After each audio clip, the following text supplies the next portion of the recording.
जस पंजाबी देखते हुए सारे दर्शकों को मेरे वालों प्यार भरी सत श्री अकाल। तुहाडा स्वागत प्रोग्राम अज दा मुद्दा दे विच मैं तुहाडी होस्ट आशमिता सारिਆਂ ਨੂੰ इस बहुत ही स्पैशल प्रोग्राम दे विच एक बारी फिर निगी स्वागत करदे हां। जिस तरह तुसीं वेख सकदे हो मैं अज स्टूडियो च नहीं हैगी, एक बहुत ही मैं कहांगी ब्यूटीफुल लोकेशन विच पहुंचे हां जिथे सत्कार अते अदब दे नाल अज असीं ये शो तुहाडे नाल पेश कर रहे हां। बिकॉज ये शो ये पूरा महीना डिसंबर 1 ਅਸੀਂ ਉਸ ਮੁੱਦੇ ਨੂੰ ਲੈ ਕੇ ਤੁਹਾਡੇ ਨਾਲ ਹਾਜ਼ਰ ਹੋਵਾਂਗੇ ਜੋ ਸਾਡੇ ਸਾਰਿਆਂ ਦੇ ਲਈ ਇੱਕ ਦੁੱਖ ਦੀ ਰਗ ਹੈਗੀ। ਪੰਜਾਬ ਦਾ ਦਰਦ, ਸਾਡੀ ਧਰਤੀ, ਸਾਡੀ ਗੁਰੂਆਂ ਦੀ ਧਰਤੀ ਜਿੱਥੇ ਸਾਡਾ ਦਿਲ, ਸਾਡੀ ਜੜ੍ਹਾਂ ਹਲੇ ਵੀ ਜੁੜੀਆਂ ਹੈਗੀਆਂ, ਉਹਦਾ ਮੁੱਦਾ ਲੈ ਕੇ ਅੱਜ ਅਸੀਂ ਹਾਜ਼ਰ ਹੋਏ ਹਾਂ। ਤੇ ਆਫ ਕੋਰਸ ਜਦੋਂ ਪੰਜਾਬ ਦੇ ਦਰਦ ਦੀ ਗੱਲ ਆਉਂਦੀ ਹੈ, ਉਹਦੇ ਹੱਲ ਦੀ ਗੱਲ ਆਉਂਦੀ ਹੈ, ਉਹਨੂੰ ਇੰਪਰੂਵ ਕਰਨ ਦੀ ਗੱਲ ਆਉਂਦੀ ਹੈ, ਤੇ ਇੱਕ ਸੰਸਥਾ, ਪ੍ਰੀਮੀਅਰ ਸੰਸਥਾ ਅੱਗੇ ਖੜ ਕੇ ਇਸ ਸੇਵਾ ਨੂੰ ਨਿਭਾ ਰਹੀ ਹੈ। ਸੋ ਪਲੀਜ਼ ਮੇਰੇ ਨਾਲ ਰਲ ਕੇ ਅੱਜ ਇਸ ਪ੍ਰੋਗਰਾਮ ਦੇ ਵਿੱਚ ਸਵਾਗਤ ਕਰੋ। ਸਾਡੇ ਨਾਲ ਇੱਕ ਵਾਰੀ ਫਿਰ ਪਹੁੰਚੇ ਹਨ ਯੂਨਾਈਟਿਡ ਸਟੇਟਸ ਦੇ ਵਿੱਚ ਸੀਐਟਲ ਸ਼ਹਿਰ ਦੇ ਵਿੱਚ ਬਾਬਾ ਜੀ ਡਾਕਟਰ ਦਵਿੰਦਰ ਸਿੰਘ ਜੀ। ਸਭ ਤੋਂ ਪਹਿਲੇ ਬਾਬਾ ਜੀ ਤੁਹਾਨੂੰ ਵਾਹਿਗੁਰੂ ਜੀ ਕਾ ਖਾਲਸਾ, ਵਾਹਿਗੁਰੂ ਜੀ ਕੀ ਫਤਿਹ। ਵਾਹਿਗੁਰੂ ਜੀ ਕੀ ਫਤਿਹ ਜੀ। ਬਾਬਾ ਜੀ ਡਾਕਟਰ ਦਵਿੰਦਰ ਸਿੰਘ ਜੀ, ਤੁਸੀਂ ਹੁਣੇ ਹੀ ਇੰਡੀਆ ਤੋਂ ਸ਼ਿਕਾਗੋ ਤੋਂ ਸੀਐਟਲ ਪਹੁੰਚੇ ਹੋ ਐਨ ਇੱਥੇ ਦੀ ਸੰਗਤਾਂ ਦੇ ਨਾਲ ਇੰਨਾ ਤੁਹਾਡਾ ਪਿਆਰ ਹੈ ਕਿ ਤੁਸੀਂ ਇੱਕ ਵੀ ਪਲ ਨਹੀਂ ਵੇਸਟ ਕੀਤਾ। ਇੱਥੇ ਪਹੁੰਚ ਕੇ ਤੁਸੀਂ ਇੱਥੇ ਦੀ ਸੰਗਤਾਂ ਦੇ ਨਾਲ, ਦਲਵਿੰਦਰ ਸਿੰਘ ਜੀ ਦੇ ਨਾਲ ਜਿਨ੍ਹਾਂ ਨੇ ਹੋਸਟ ਕੀਤਾ ਹੈ ਸਾਨੂੰ ਅੱਜ, ਅਤੇ ਜਸ ਪੰਜਾਬੀ ਦੇ ਦੁਨੀਆ ਭਰ ਵੇਖਦੇ ਵਿਊਅਰਸ ਦੇ ਨਾਲ ਜੁੜੇ ਹੋ। ਸਭ ਤੋਂ ਪਹਿਲੇ ਤੁਹਾਡਾ ਅਸੀਂ ਧੰਨਵਾਦ ਕਰਦੇ ਹਾਂ। ਰਵੀਦੀਪ ਕੌਰ ਮੁਕਤਾ ਜੀ, ਤੁਸੀਂ ਵੀ ਬੜੂ ਸਾਹਿਬ ਦੇ ਸੇਵਾਦਾਰ, ਇੱਥੇ ਯੂਨਾਈਟਿਡ ਸਟੇਟਸ ਦੇ ਵਿੱਚ ਕੌਣ ਨਹੀਂ ਤੁਹਾਨੂੰ ਜਾਣਦਾ। ਬਾਬਾ ਜੀ, ਇਸ ਪੂਰਾ ਮਹੀਨਾ ਤੁਸੀਂ ਇੱਕ ਵਾਰੀ ਫਿਰ ਯੂਨਾਈਟਿਡ ਸਟੇਟਸ ਦੇ ਵੱਖ-ਵੱਖ ਸ਼ਹਿਰਾਂ ਦੇ ਵਿੱਚ, ਖਾਸ ਕਰਕੇ ਵੈਸਟ ਕੋਸਟ ਦੇ ਸ਼ਹਿਰਾਂ 'ਤੇ ਜਾ ਕੇ ਸੰਗਤਾਂ ਦੇ ਨਾਲ 1-on-1 ਮਿਲ ਕੇ ਉਹਨਾਂ ਨੂੰ ਇਸ ਮਿਸ਼ਨ ਬਾਰੇ ਇੱਕ ਵਾਰੀ ਫਿਰ ਅਪੀਲ ਕਰਨ ਆਏ ਹੋ। ਲਾਸਟ ਟਾਈਮ 2019 ਦੇ ਵਿੱਚ ਜਦੋਂ ਤੁਸੀਂ USA ਦਾ ਟੂਰ ਕੀਤਾ ਸੀ, ਇੱਥੋਂ ਹੀ ਸ਼ੁਰੂ ਕੀਤਾ ਸੀ ਸੀਐਟਲ ਤੋਂ। ਉਸ ਟਾਈਮ ਇੱਕ ਮੁਹਿੰਮ ਸ਼ੁਰੂ ਕੀਤੀ ਸੀ ਤੁਸੀਂ। ਕਰਜ਼ਾ ਹੈਗਾ $7 ਮਿਲੀਅਨ ਦਾ। ਅਗਰ 7,000 ਪਰਿਵਾਰ 1,000 ਵੀ ਦੇ ਦੇਣ, ਕਰਜ਼ਾ ਇੱਦਾਂ ਉਤਰ ਸਕਦਾ ਹੈ। ਐਂਡ ਅੱਜ ਅਸੀਂ ਪ੍ਰਾਊਡਲੀ ਡਿਕਲੇਅਰ ਕਰ ਸਕਦੇ ਹਾਂ ਕਿ ਉਹ ਮਿਸ਼ਨ ਕੰਪਲੀਟ, ਮਿਸ਼ਨ ਅਕੰਪਲਿਸ਼ਡ ਕੀਤਾ ਗਿਆ ਹੈ। ਬਟ ਐਤਕੀ ਤੁਸੀਂ ਇੱਕ ਨਵਾਂ ਮਿਸ਼ਨ ਲੈ ਕੇ ਆਏ ਹੋ। ਇੱਕ ਵਾਰੀ ਫਿਰ ਤੁਹਾਨੂੰ ਸਵਾਗਤ ਕਰਦੇ ਹਾਂ। ਤੇ ਤੁਸੀਂ ਕੀ ਸ਼ੁਰੂਆਤ ਦੇ ਵਿੱਚ, ਇਸ ਟੂਰ ਦੇ ਸ਼ੁਰੂਆਤ ਦੇ ਵਿੱਚ ਕੀ ਸਾਨੂੰ ਕਹਿਣਾ ਚਾਹੋਗੇ? ਦਾਸ ਇਹ ਚੀਜ਼ ਪਹਿਲਾਂ ਕਲੈਰੀਫਾਈ ਕਰ ਦੇਗਾ ਕਿ ਦਾਸ ਕੋਈ ਬਾਬਾ ਨਹੀਂ ਹੈਗਾ। ਬਾਬੇ ਦੀ ਉਪਾਧੀ ਗੁਰੂ ਨਾਨਕ ਦੇਵ ਜੀ ਮਹਾਰਾਜ ਜੀ ਨੇ ਬਾਬਾ ਬੁੱਢਾ ਜੀ ਨੂੰ ਦਿੱਤੀ ਸੀ। ਸੋ ਇਸ ਜਨਮ ਵਿੱਚ ਸੰਤਾਂ ਮਹਾਂਪੁਰਸ਼ਾਂ ਦੇ ਚਰਨ ਧੂੜ ਥੋੜ੍ਹੀ ਜਿਹੀ ਮਿਲ ਜਾਏ ਤੇ ਜੀਵਨ ਸਫਲਾ ਸਮਝਾਂਗੇ। USA ਦੀ ਸੰਗਤ ਬਹੁਤ ਹੀ ਪ੍ਰੇਮ ਸਤਿਕਾਰ ਕਰਦੀ ਹੈ। ਸਾਰਿਆਂ ਨੂੰ ਪ੍ਰੇਮ ਤੇ ਸਤਿਕਾਰ ਦਾ ਵਾਹਿਗੁਰੂ ਜੀ ਕਾ ਖਾਲਸਾ, ਵਾਹਿਗੁਰੂ ਜੀ ਕੀ ਫਤਿਹ। ਲਾਸਟ ਟਾਈਮ ਜਦ ਅਸੀਂ ਆਏ ਸੀ ਉਦੋਂ ਅਸੀਂ ਕਰਜ਼ੇ ਦੇ ਥੱਲੇ ਡੁੱਬੇ ਹੋਏ ਸੀ। ਹਾਲਾਂਕਿ ਅਜੇ ਵੀ ਤਕਰੀਬਨ $2-2.5 ਮਿਲੀਅਨ ਦਾ ਕਰਜ਼ਾ ਸਾਡੇ ਉੱਪਰ ਹੈ, ਪਰ ਸਾਡੀ ਹੁਣ ਪ੍ਰਾਇਰਟੀਜ਼ ਕਰਜ਼ਾ ਮੁਕਾਉਣ ਦੇ ਨਾਲ ਨਾਲ ਇੱਕ ਹੋਰ ਪ੍ਰਾਇਰਟੀ ਵੀ ਖੜੀ ਹੋ ਗਈ ਹੈ। ਉਹ ਹੈ ਕਿ ਜਿਹੜੇ ਅਸੀਂ ਸਕੂਲ 2007 ਤੋਂ ਲੈ ਕੇ 2014 ਵਿੱਚ ਸ਼ੁਰੂ ਕੀਤੇ ਸੀ, ਉਹਨਾਂ 'ਚੋਂ ਅਜੇ ਇਸ ਸਮੇਂ ਤਕਰੀਬਨ 50 ਸਕੂਲਸ ਇਸ ਲੈਵਲ 'ਤੇ ਪਹੁੰਚ ਗਏ ਹਨ। ਉਹ 8th, 9th, 10th ਕਲਾਸਿਸ ਦੇ ਲੈਵਲ 'ਤੇ ਪਹੁੰਚ ਗਏ ਹਨ, ਜਿੱਥੇ ਕਿ ਉਹਨਾਂ ਨੂੰ ਅਸੀਂ ਐਫੀਲੀਏਟ ਕਰਵਾਉਣ ਵਾਸਤੇ ਜੁਟੇ ਹੋਏ ਹਾਂ। Central board of secondary education ਨਵੀਂ ਦਿੱਲੀ ਨਾਲ ਐਫੀਲੀਏਸ਼ਨ ਕਰਨ ਦਾ ਮਤਲਬ ਹੈ ਕਿ ਇਕੱਠਾ 1 ਸਾਲ ਜਾਂ 2 ਸਾਲਾਂ ਵਿੱਚ ਸਾਨੂੰ ਤਕਰੀਬਨ 50 ਲੱਖ ਰੁਪਇਆ ਖਰਚ ਕਰਨਾ ਪੈਂਦਾ ਹੈ, which is around $60,000 ਪਰ ਸਕੂਲ। ਸੋ ਜੇ ਇਹ 50 ਸਕੂਲ ਅਸੀਂ ਐਫੀਲੀਏਟ ਕਰਨੇ ਹਨ ਸਕੂਲ ਬੋਰਡ ਦੇ ਨਾਲ, ਕਿਉਂਕਿ ਇਹ ਸਕੂਲ ਹੁਣ 10ਵੀਂ ਤੱਕ ਪਹੁੰਚ ਗਏ ਹਨ ਅਤੇ ਜਲਦੀ ਹੀ 11ਵੀਂ 12ਵੀਂ ਨਾਲ ਸ਼ੁਰੂ ਹੋ ਜਾਏਗੀ। ਸੋ ਸਾਡੇ ਕੋਲ ਕੋਈ ਆਪਸ਼ਨ ਨਹੀਂ ਹੈ ਕਿ ਅਸੀਂ ਇਨ ਸਕੂਲਸ ਨੂੰ ਐਫੀਲੀਏਟ ਕਰੀਏ। ਸੋ ਸਾਨੂੰ ਹੁਣ ਤਕਰੀਬਨ $2 ਮਿਲੀਅਨ ਦੀ ਇਨਵੈਸਟਮੈਂਟ ਦੀ ਲੋੜ ਹੈਗੀ। ਸੋ ਆਪ ਜੀ ਦੇ ਅੱਗੇ ਸਨਮੁਖ ਆ ਕੇ ਫਿਰ ਇੱਕ ਵਾਰੀ ਖੜੇ ਹੋ ਗਏ ਹਾਂ ਕਿ ਸਾਨੂੰ ਬਹੁਤ ਭਰੋਸਾ ਹੈ, ਬਹੁਤ ਪਿਆਰ ਤੇ ਸਨਮਾਨ ਮਿਲਿਆ ਸਾਨੂੰ ਯੂਸੇ ਦੀ ਸੰਗਤ ਤੋਂ। ਅਸੀਂ ਫਿਰ ਉਮੀਦ ਕਰਦੇ ਹਾਂ ਕਿ ਸਾਰੀ ਸੰਗਤ ਮਿਲ ਕੇ ਜੋ ਸਾਡਾ ਇਹ ਟਾਰਗੇਟ ਹੈ, ਜਿੰਨੇ ਸਾਨੂੰ ਜਿਉਂ ਸਾਨੂੰ ਇਹ ਡੋਨੇਸ਼ਨ ਆਉਂਦੀ ਰਹੇਗੀ ਤਿਉਂ ਅਸੀਂ ਇੱਕ ਇੱਕ ਕਰਕੇ ਇਹ ਸਕੂਲ ਐਫੀਲੀਏਟ ਕਰ ਲਵਾਂਗੇ। ਸੋ ਇਸ ਸੋਚ ਨਾਲ, ਇਸ ਪ੍ਰੋਜੈਕਟ ਨਾਲ ਦਾਸ ਇਸ ਭਰੀ ਫਿਰ ਆਸੰਗਤਾ ਦੇ ਚਰਨਾਂ 'ਚ ਹਾਜ਼ਰ ਹੋ ਗਿਆ ਹੈ। ਬਾਬਾ ਜੀ ਡਾਕਟਰ ਦਵਿੰਦਰ ਸਿੰਘ ਜੀ, ਤੁਸੀਂ ਇੱਕ ਨਵਾਂ ਮਿਸ਼ਨ ਲੈ ਕੇ ਪਹੁੰਚੇ ਹੋ। ਕਿੰਨੀ ਖੁਸ਼ੀ ਹੁੰਦੀ ਹੈ ਸਾਨੂੰ ਇਹ ਸੋਚਦੇ ਹੋਏ, ਇਹਦੇ ਬਾਰੇ ਵਿਊਅਰਸ ਨੂੰ ਦੱਸਦੇ ਹੋਏ ਕਿ ਜੋ ਸੰਸਥਾ ਸ਼ੁਰੂ ਹੋਈ ਸੀ ਕਿੰਨੀ ਇੱਕ ਪ੍ਰੋਗਰੈਸਿਵ ਸੋਚ ਦੇ ਨਾਲ 100 ਸਾਲ ਪਹਿਲੇ ਇੱਕ ਛੋਟੇ ਜਿਹੇ ਕਮਰੇ ਦੇ ਨਾਲ 5 ਸਟੂਡੈਂਟਸ ਦੇ ਨਾਲ ਸਕੂਲ ਦਾ ਉਹ ਮਿਸ਼ਨ ਅੱਗੇ ਵਧਿਆ। ਤੇ ਅੱਜ ਅਸੀਂ ਗੱਲ ਕਰ ਰਹੇ ਹਾਂ ਓਵਰ 100 ਸਕੂਲਸ 12ਵੀਂ ਤੱਕ ਪਹੁੰਚ ਗਏ ਹੈ। ਸਿਰਫ ਫੰਡਿੰਗ ਕਰਕੇ ਉਹ ਅਫੀਲੀਏਟ ਹੋਣ ਦੀ ਲੋੜ ਹੈਗੀ, ਬਟ 12ਵੀਂ ਤੱਕ ਬੱਚੇ ਪੜ ਰਹੇ ਹੈ। ਇਹੀ ਪ੍ਰੋਗਰੈਸ, ਇਸ ਪ੍ਰੋਗਰੈਸ ਨੂੰ ਅੱਜ ਅਸੀਂ ਮਨਾ ਰਹੇ ਹਾਂ ਤੇ ਸੰਗਤਾਂ ਤੱਕ ਇਹ ਗੱਲ ਪਹੁੰਚਾਉਣਾ ਚਾਹੁੰਦੇ ਹਾਂ। ਮੁਕਤਾ ਜੀ, ਇਸ ਟੂਰ ਦੀ ਸਟਾਰਟਿੰਗ ਦੇ ਵਿੱਚ ਪੂਰਾ ਮਹੀਨਾ ਅੱਗੇ ਪਿਆ ਹੈ, ਕਿੰਨੇ ਇਵੈਂਟਸ ਆ ਰਹੇ ਆ ਵੱਖ-ਵੱਖ ਸ਼ਹਿਰਾਂ ਦੇ ਵਿੱਚ, ਵਿਊਅਰਸ ਲਗਾਤਾਰ ਸਾਰੇ ਪ੍ਰਮੋਸ਼ਨਸ ਵੇਖ ਰਹੇ ਆ, ਇਸ ਸ਼ਹਿਰ ਦੇ ਵਿੱਚ ਇਹ ਇਵੈਂਟ ਹੋਣ ਜਾ ਰਿਹਾ ਹੈ। ਮੁਕਤਾ ਜੀ, ਸਭ ਤੋਂ ਪਹਿਲੇ ਤੁਸੀਂ ਇਸ ਟੂਰ ਦੇ ਮਿਸ਼ਨ ਨੂੰ ਲੈ ਕੇ, ਜਿਸ ਤਰ੍ਹਾਂ ਡਾਕਟਰ ਦਵਿੰਦਰ ਸਿੰਘ ਜੀ ਨੇ ਹੁਣੇ ਲੇਆਊਟ ਕੀਤਾ ਹੈ ਸਾਡੇ ਲਈ, ਕੀ ਕਹਿਣਾ ਚਾਹੋਗੇ? ਵਾਹਿਗੁਰੂ ਜੀ ਕਾ ਪਹਿਲੇ ਤੇ ਮੈਂ ਅਸ਼ਮਿਤਾ ਜੀ ਬਾਬਾ ਜੀ ਦਾ ਧੰਨਵਾਦ ਕਰਨਾ ਚਾਹਾਂਗੀ ਕਿ ਬਾਬਾ ਜੀ ਪਹੁੰਚੇ ਨੇ, ਨਾਲ ਚਰਨਜੀਤ ਭੈਣ ਜੀ ਸਾਡੇ ਜਿਹੜੇ ਕਿ ਬਾਬਾ ਜੀ ਦੀ ਸੇਵਾ ਕਰਦੇ ਸੀ, ਇਕੱਠੇ ਆਏ ਨੇ। ਤੇ ਥੈਂਕ ਯੂ ਸੋ ਮਚ ਕਿ ਸਾਨੂੰ ਸੇਵਾ ਦਾ ਮੌਕਾ ਮਿਲ ਜਾਂਦਾ ਕਿ ਸਾਡੇ ਕੋਲੋਂ ਸੇਵਾ ਲੈ ਰਹੇ ਨੇ, ਹਨਾ। ਤੇ ਬਾਕੀ ਥੈਂਕ ਯੂ ਪਹਿਲੇ ਮੈਂ ਕਰਨਾ ਚਾਹਾਂਗੀ ਡਾਕਟਰ ਸਰਬਜੀਤ ਸਿੰਘ ਵਿਰਕ ਵੀਰ ਜੀ ਦਾ, ਤੇ ਉਹਦੇ ਨਾਲ ਕੁਲਵਿੰਦਰ ਵੀਰ ਜੀ ਦਾ, ਤੇ ਉਹਦੇ ਨਾਲ ਆਪਣਾ ਕੀ ਨਾਮ ਦਲਵਿੰਦਰ ਵੀਰ ਜੀ ਦਾ, ਕਿ ਜਿਨ੍ਹਾਂ ਨੇ 3 ਪਰਿਵਾਰ ਸਾਡੇ ਇੱਥੇ ਥੰਬ ਨੇ ਵੜੂ ਸਾਹਿਬ ਦਾ, ਨਾਲ ਸਾਡੇ ਪਰਮਜੀਤ ਭੈਣ ਜੀ ਤੇ ਸੁਰਿੰਦਰ ਸਿੰਘ ਘੁੰਮਣ ਵੀਰ ਜੀ ਤੇ ਅਮਨ ਜੀ ਆਏ ਹੋਏ ਨੇ। ਇਹ ਸਾਡੇ 4 ਪਰਿਵਾਰ ਜਿਹੜੇ ਨੇ ਕਿ ਸਾਰੇ ਰਲ ਕੇ, ਤੇ ਸਭ ਤੋਂ ਵੱਡੀ ਸਪੋਰਟ ਕਹਿੰਦੇ ਵਿੱਚ ਹਰ ਪ੍ਰਵਸ ਸੰਗਤ ਜੀਓ, ਤੇ ਸੰਗਤ ਦੇ ਵਿੱਚ ਵਾਹਿਗੁਰੂ ਜੀ ਆਪ ਵਸਦੇ ਨੇ। ਤੇ ਸਿਆਟਲ ਦੀਆਂ ਸੰਗਤਾਂ ਦਾ ਬਹੁਤ ਬਹੁਤ ਧੰਨਵਾਦ ਕਿ ਆਲਵੇਜ਼ ਕਿ ਬੜੀ ਸਪੋਰਟ ਰਹੀ ਹੈ। ਜਦੋਂ ਵੀ ਅਸੀਂ ਬੜੂ ਸਾਹਿਬ ਦਾ ਮਿਸ਼ਨ ਇਸ ਧਰਤੀ ਤੇ ਲੈ ਕੇ ਆਏ ਹਾਂ ਤੇ ਸੰਗਤਾਂ ਨੇ ਹੁਮਾ ਕੇ ਸੇਵਾ ਕੀਤੀ ਹੈ। ਜਿੰਨੇ ਵੀ ਬੜੂ ਸਾਹਿਬ ਦੇ ਕਾਰਜ ਉਲੰਭੇ ਗਏ ਉਹਦੇ ਵਿੱਚ ਬੜਾ ਵੱਡਾ ਕੰਟਰੀਬਿਊਸ਼ਨ ਆਲਵੇਜ਼ ਰਿਹਾ। ਮਤਲਬ ਆਲਮੋਸਟ 2 ਸਾਲ ਕੋਵਿਡ ਕਰਕੇ ਨਹੀਂ ਡਾਕਟਰ ਵੀਰ ਜੀ ਆ ਸਕੇ, ਬਟ ਪਿਛਲੇ 8-10 ਸਾਲਾਂ ਤੋਂ ਹਰ ਸਾਲ ਸੈਮੀਨਾਰ ਰੱਖਿਆ ਜਾਂਦਾ ਹੈਗਾ ਵੇ, ਤੇ ਉਹਦੇ ਵਿੱਚ ਸਾਰੀਆਂ ਸੰਗਤਾਂ ਪਹੁੰਚ ਕੇ ਉਤਸ਼ਾਹ ਦੇ ਨਾਲ ਸੇਵਾ ਪਾਉਂਦੀਆਂ ਨੇ। ਜਿਹੜੇ ਵੀ ਕਾਰਜ ਬਾਬਾ ਜੀ ਇੰਡੀਆ ਤੋਂ ਲੈ ਕੇ ਆਉਂਦੇ ਨੇ, ਤੇ ਮੈਂ ਸੰਗਤਾਂ ਨੂੰ ਦੁਬਾਰਾ ਅਪੀਲ ਕਰਾਂਗੀ ਇੱਕ ਤੇ ਪਹਿਲੇ ਕਿ ਸੰਡੇ ਨੂੰ ਵੀ ਇਵੈਂਟ ਹੈਗਾ ਵੇ, ਕੈਂਟ ਇਵੈਂਟ ਸੈਂਟਰ ਜਿਹੜਾ ਹੈਗਾ ਵੇ, ਉਹਦੇ ਵਿੱਚ ਸੈਮੀਨਾਰ ਵੀ ਰੱਖਿਆ ਗਿਆ ਹੈ, ਤੇ ਆਪ ਜੀ ਸਾਰੇ ਉੱਥੇ ਹੁਮ ਆ ਕੇ ਪਹੁੰਚੋ। ਤੇ ਸੰਡੇ ਨੂੰ ਸਵੇਰੇ ਰੈਂਟਨ ਗੁਰੂ ਘਰ ਦੇ ਵਿੱਚ ਵੀ ਜਾਣਾ ਹੈ। ਉਸ ਤੋਂ ਬਾਅਦ ਜਿਹੜਾ ਹੈ ਕਿ ਸ਼੍ਰੀ ਸੱਚਖੰਡ ਦਰਬਾਰ ਗੁਰੂ ਘਰ ਹੈ, ਉਹਦੇ ਵਿੱਚ ਵੀ 12:30 ਵਜੇ ਉੱਥੇ ਪਹੁੰਚਣਾ ਹੈਗਾ ਬਾਬਾ ਜੀ ਨੇ। ਤੇ ਸੈਟਰਡੇ ਨੂੰ ਜਿਹੜਾ ਹੈ ਕਿ ਸਪੋਕੇਨ ਵੀ ਜਾਣਾ, ਸਪੋਕੇਨ ਗੁਰੂ ਘਰ ਦੇ ਵਿੱਚ ਉੱਥੇ ਵੀ ਸੰਗਤਾਂ ਦੇ ਦਰਸ਼ਨ ਕਰਾਂਗੇ।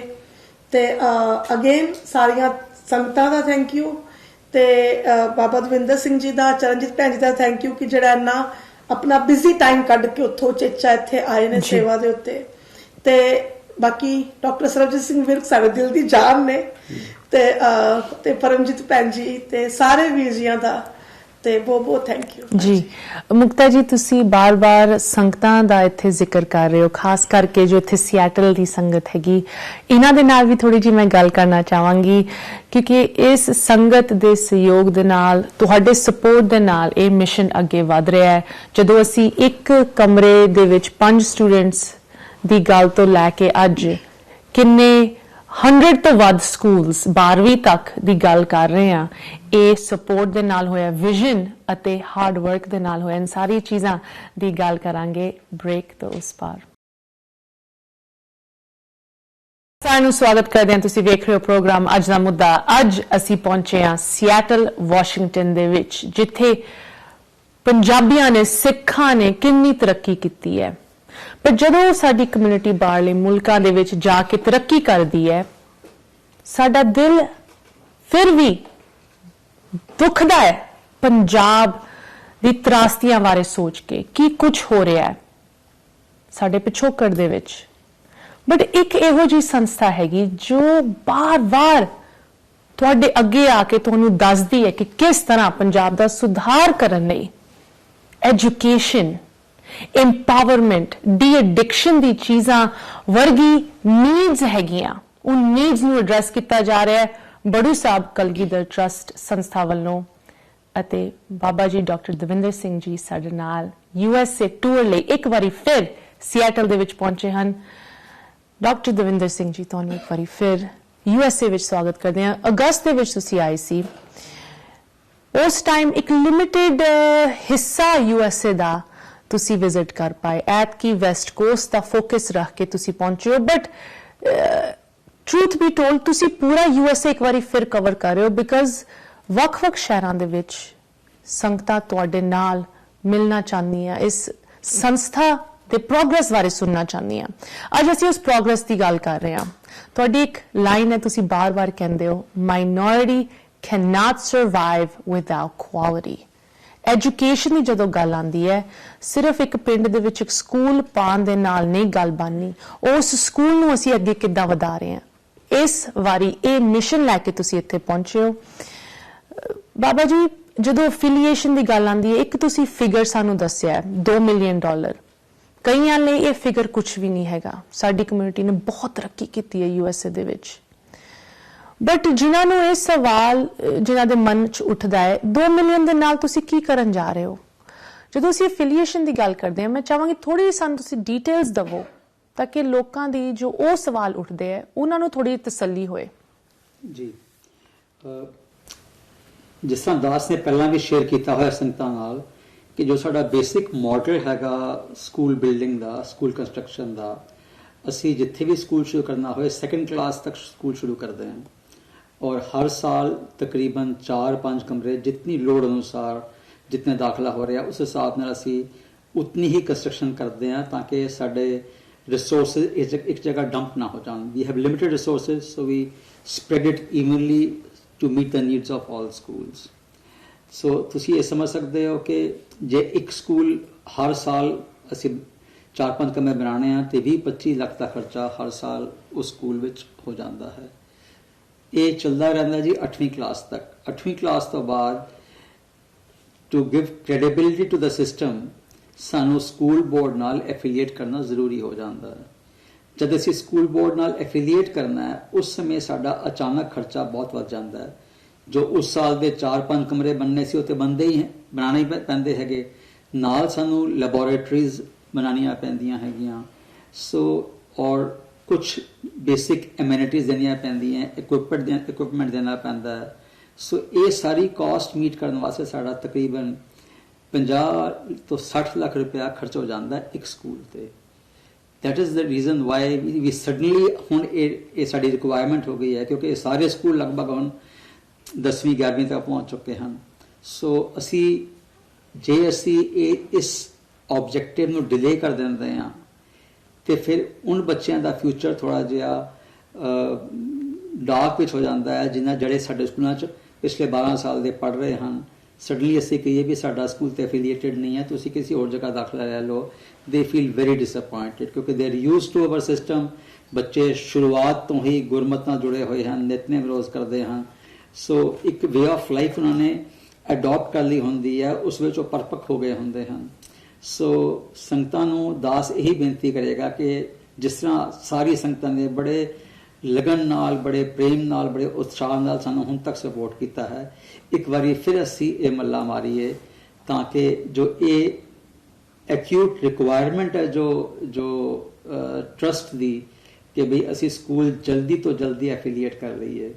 सो दास इसी वास्ते इत्थे खड़ा होया है क्योंकि बेसिकली किसी भी कम्यूनिटी का उत्थान करने वास्ते उसनों उच्चा चुकने वास्ते एक ही मुढ़ली चीज़ होंदी है, वो है एजुकेशन।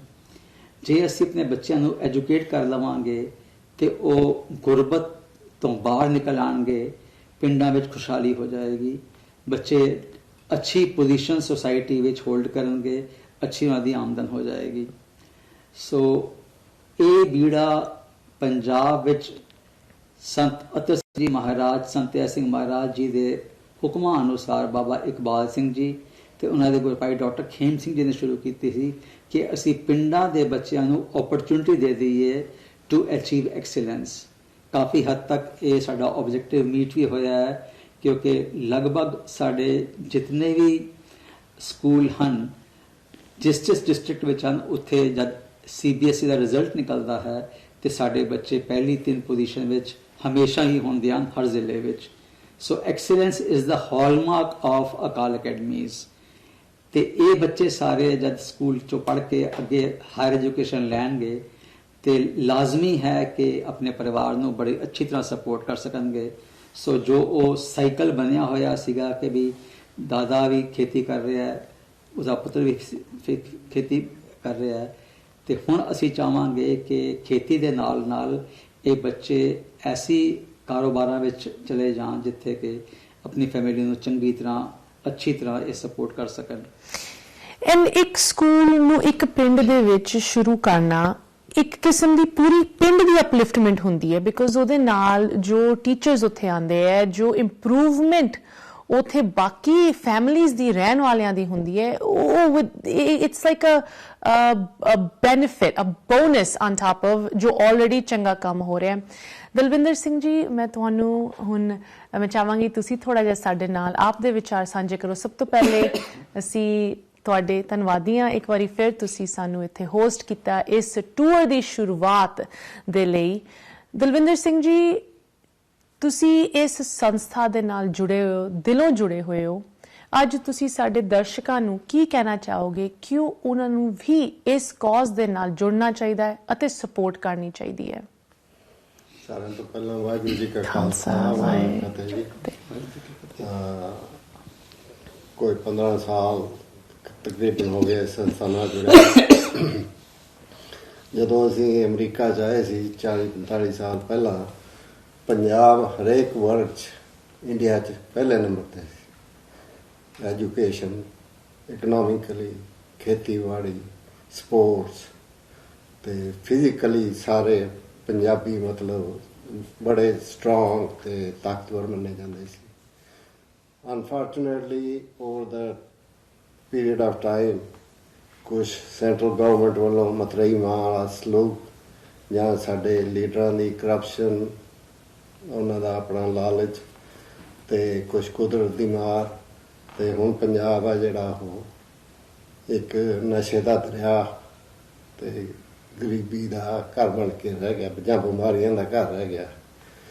ਸੋ ਇਸ ਚੀਜ਼ 'ਚੋਂ ਇਹਨੂੰ ਕੱਢਣ ਲਈ ਇਹ ਹੁਣ ਕਿਹੜੇ ਅੱਖਰਾਂ ਨਾਲ ਬਾਬਾ ਇਕਬਾਲ ਸਿੰਘ ਹੋਰਾਂ ਦਾ, ਡਾਕਟਰ ਖੇਮ ਸਿੰਘ ਹੋਰਾਂ ਦਾ ਧੰਨਵਾਦ ਕਰੀਏ ਵੀ ਜਿਨ੍ਹਾਂ ਦਾ ਵਿਜ਼ਨ ਸੀ ਵੀ ਇੱਕ ਐਜੂਕੇਸ਼ਨ ਹੀ ਹੈ ਜਿਹਦੇ ਨਾਲ ਤੁਸੀਂ ਪੰਜਾਬ ਨੂੰ ਜਾਂ ਪੰਜਾਬੀਆਂ ਨੂੰ ਇਸ ਚੋਂ ਕਿਵੇਂ ਬਾਹਰ ਕੱਢ ਸਕਦੇ। ਕੋਈ ਜ਼ਮਾਨਾ ਹੁੰਦਾ ਸੀ ਸਾਡੇ DSP, SP, IAS officer, IPS officer Punjabi ਜਿੱਥੇ ਵੀ ਤੁਸੀਂ ਚਲੇ ਜਾਓ ਪੰਜਾਬੀ ਹੁੰਦੇ ਸੀ। ਹੁਣ ਇਹ ਹੈ ਵੀ ਤੁਹਾਨੂੰ ਪੜ੍ਹਿਆ ਲਿਖਿਆ ਕੋਈ ਪੰਜਾਬੀ ਮੁੰਡਾ ਚੰਗਾ ਮਿਲਦਾ ਹੀ ਨਹੀਂ ਹੈ ਕੋਈ। ਸੋ ਹੁਣ ਉਹਨਾਂ ਨੂੰ ਵਾਪਸ ਉਸ ਸਟੇਟਸ 'ਤੇ ਜਾਣ ਲਈ ਐਜੂਕੇਸ਼ਨ ਹੀ ਹੈ ਜਿਹੜੀ ਸਾਨੂੰ ਪੁੱਲ ਕਰ ਸਕਦੀ ਆ। ਅਤੇ ਹੁਣ ਇਸ ਵੇਲੇ ਪੰਜਾਬ 'ਚ ਜਿਹੜੇ 5% ਜਾਂ 10% ਅਮੀਰ ਆ ਜਿਹੜੇ ਫੈਮਲੀਆਂ, ਉਹ ਤਾਂ ਬੱਚਿਆਂ ਨੂੰ ਐਜੂਕੇਸ਼ਨ ਦੇ ਸਕਦੀਆਂ, ਬਾਕੀਆਂ ਦੀ ਇੰਨੀ ਸਮਰੱਥਾ ਹੀ ਨਹੀਂ ਹੈ ਵੀ ਉਹ ਚਾਹੁੰਦੇ ਹੋਏ ਵੀ ਬੱਚਿਆਂ ਨੂੰ ਉਹ ਐਜੂਕੇਸ਼ਨ ਦੇ ਸਕਣ। ਸੋ ਇਹ ਬੜੂ ਸਾਹਿਬ ਦੀ ਇੱਕ ਅਕੈਡਮੀ ਹੈ ਜਿਹਨੇ ਇਹ ਉਪਰਾਲਾ ਕਰਕੇ ਜਿਹੜੇ ਨਹੀਂ ਵੀ ਅਫੋਰਡ ਕਰ ਸਕਦੇ ਜਾਂ ਜਿਹੜੇ ਐਜੂਕੇਸ਼ਨ ਲੈਣਾ ਚਾਹੁੰਦੇ ਆ ਉਹਨਾਂ ਨੂੰ ਇਹਨਾਂ ਨੇ ਇੱਕ ਮੰਚ ਪ੍ਰੋਵਾਈਡ ਕੀਤਾ ਹੈ ਜਿੱਥੇ ਕਿ ਉਹ ਇਸ ਖੇਤਰ ਵਿੱਚ ਪੰਜਾਬ ਦਾ ਨਾਮ ਫਿਰ ਰੋਸ਼ਨ ਕਰ ਸਕਣ। ਜੀ ਦਲਵਿੰਦਰ ਸਿੰਘ ਜੀ, ਤੁਸੀਂ ਇੱਕ ਬਹੁਤ ਇੰਪੋਰਟੈਂਟ ਇੱਥੇ ਗੱਲ ਨੋਟ ਕੀਤੀ ਕਿ ਪੰਜਾਬ ਦੀ ਅਮੀਰ ਪਰਿਵਾਰਾਂ ਦੇ ਕੋਲ ਤਾਂ ਕਿੰਨੀ ਸਹੂਲਤਾਂ ਹੈਗੀਆਂ, ਉਹ ਤਾਂ ਆਪਣੇ ਬੱਚਿਆਂ ਨੂੰ ਐਜੂਕੇਸ਼ਨ ਲਈ ਬਾਹਰਲੇ ਮੁਲਕਾਂ ਦੇ ਵਿੱਚ ਫਟ ਸੈਂਡ ਕਰ ਦਿੰਦੇ ਆ, ਬਟ ਜੋ ਮੇਨ ਪੋਪੂਲੇਸ਼ਨ ਹੈਗੀ ਜਿਨ੍ਹਾਂ ਨੇ ਉੱਥੇ ਹੀ ਵਸਣਾ ਹੈ, ਜਿਨ੍ਹਾਂ ਦੇ ਹੱਥਾਂ ਦੇ ਵਿੱਚ ਪੰਜਾਬ ਦਾ ਫਿਊਚਰ ਹੈਗਾ, ਉਹਨਾਂ ਦੇ ਹੱਥਾਂ ਦੇ ਵਿੱਚ ਕੋਈ ਤੁਸੀਂ ਕਹਿ ਲਓ ਸੋਲੂਸ਼ਨ ਹੀ ਨਹੀਂ ਹੈ। ਬਟ ਇਹੋ ਜੀ ਸੰਸਥਾ ਜਦੋਂ ਤੱਕ ਆ ਕੇ ਉਹਨਾਂ ਨੂੰ ਕੋਈ ਸੋਲੂਸ਼ਨ ਨਾ ਆਫਰ ਕਰੇ to improve their lives, education ਵੱਲ, ਡੀ ਐਡਿਕਸ਼ਨ ਵੱਲ, ਹੋਰ ਕੰਮਾਂ ਵੱਲ, ਉਹਨਾਂ ਨੂੰ ਇੱਕ ਕੈਰੀਅਰ ਵੱਲ ਤੋਰਨ ਲਈ, इन सारी चीज़ों की कन्वरसेशन असी इस तरह जारी रखांगे। एक होर छोटी जी ब्रेक का समा इत्थे आ गया है, तुसी भी साडे नाल जुड़े रहो। सियाटल तो ये स्पेशल प्रोग्राम जारी रहेगा। ब्रेक तो बाद मुड़ हाजिर हुए, तुसी वेख रहे हो प्रोग्राम अज दा मुद्दा। सियाटल तो ये प्रोग्राम तुहाडे नाल पेश कर रहे हैं जस पंजाबी दी टीम, बड़ू साहब दी टीम दे नाल इस पूरा महीना जुड़ के तुहाडे नाल वख-वख शहरां तो, वख-वख गुरुद्वारियां तो प्रोग्राम्स जरूर सांझे करेगी। बट अज इस बिगिनिंग दे प्रोग्राम दे विच तुहाडे अगे एक बारी फिर एक मिशन लैके पहुंचे हन बाबा जी डॉक्टर दविंदर सिंह जी। बाबा जी असी गल कर रहे सी कि एजुकेशन भी होनी चाहिए ते क्वालिटी वैल्यू बेस्ड एजुकेशन होनी चाहिए है। उदा तां हार्वर्ड, ऑक्सफर्ड, दुनिया की वड्डी वड्डी यूनिवर्सिटीज़ तो बच्चे थोक च निकल के सोसाइटी विच दाखिल हुंदे है ते की कुछ करते हैं, इट्स नोटेबल। बट बड़ू साहब कलगीधर ट्रस्ट दा जो मोटो हैगा कि दुनियावी विद्या दे नाल धार्मिक विद्या, सिੱਖੀ सिद्धांतां दे नाल बच्चों नूं ਜਦੋਂ पढ़ाई लिखाई मिलती है उन्हां दा फ्यूचर एक वखरे ही रूप लैके अगे आंदा है।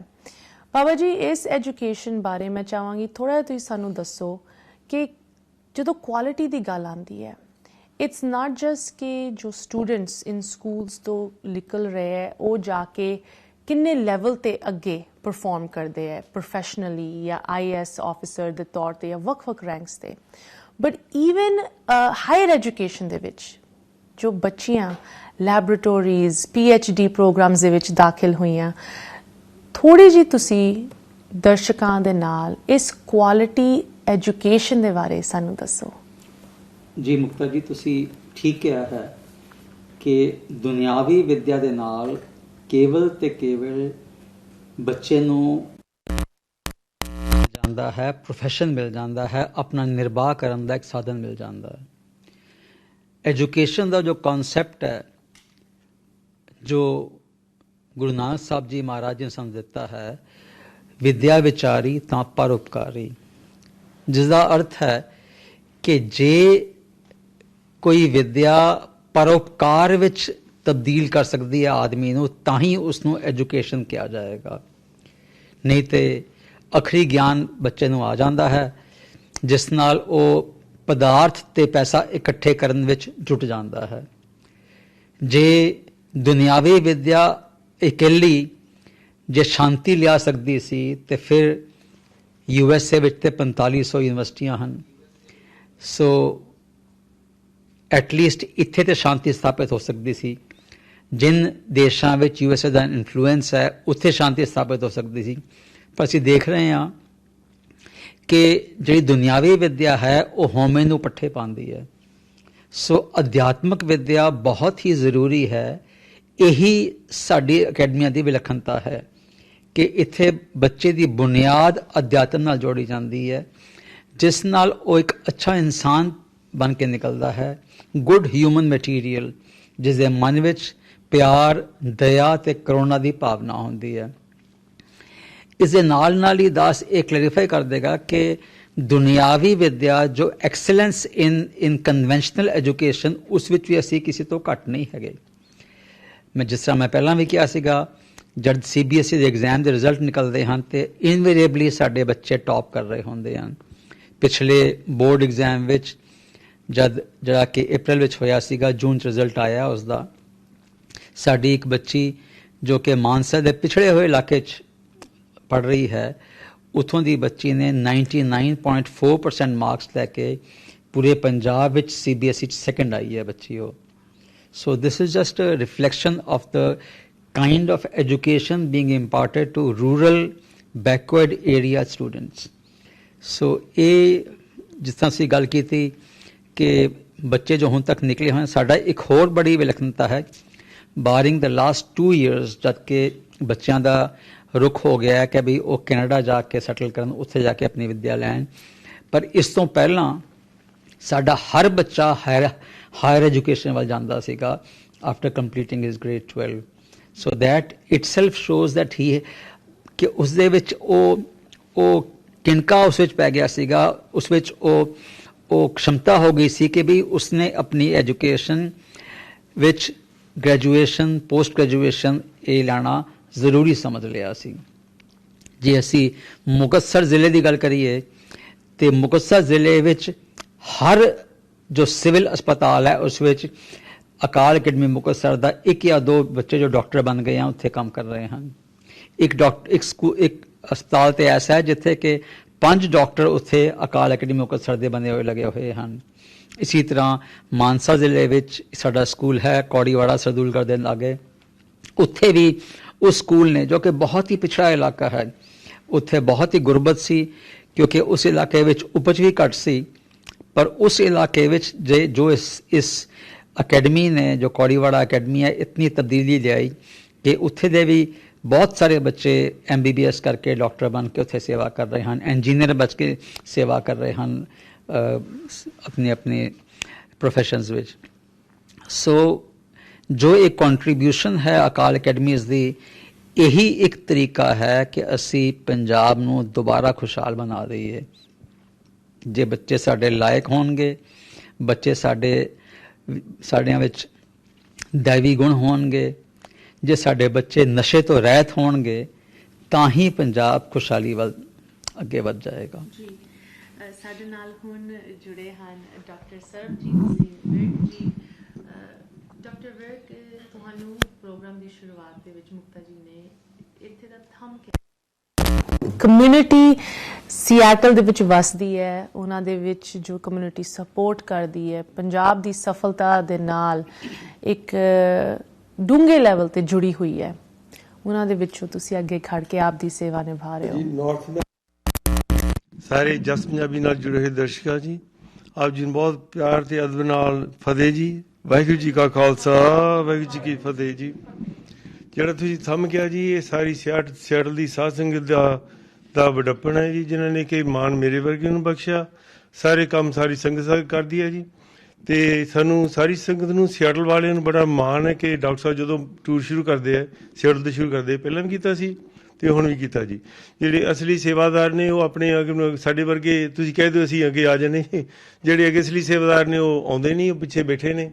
ਤੇ ਬਹੁਤ ਸੇਵਾਦਾਰੀ, ਬਹੁਤ ਨਿਮਰਤਾ, ਇਹ ਬੜੀ ਮਾਣ ਵਾਲੀ, ਸਾਡੇ ਵਾਸਤੇ ਬੜੀ ਮਾਣ ਵਾਲੀ ਗੱਲ ਹੈ. ਤੇ ਮੈਨੂੰ ਸ਼ਰਮ ਆਉਂਦੀ ਇਸ ਕਰਕੇ ਕਿ ਮੈਨੂੰ ਤੁਸੀਂ ਆਪ ਜੀ ਨੇ ਕਿਹਾ ਜਦੋਂ ਕਿ ਉਹਨਾਂ ਨੂੰ ਚਾਹੀਦਾ ਸੀ.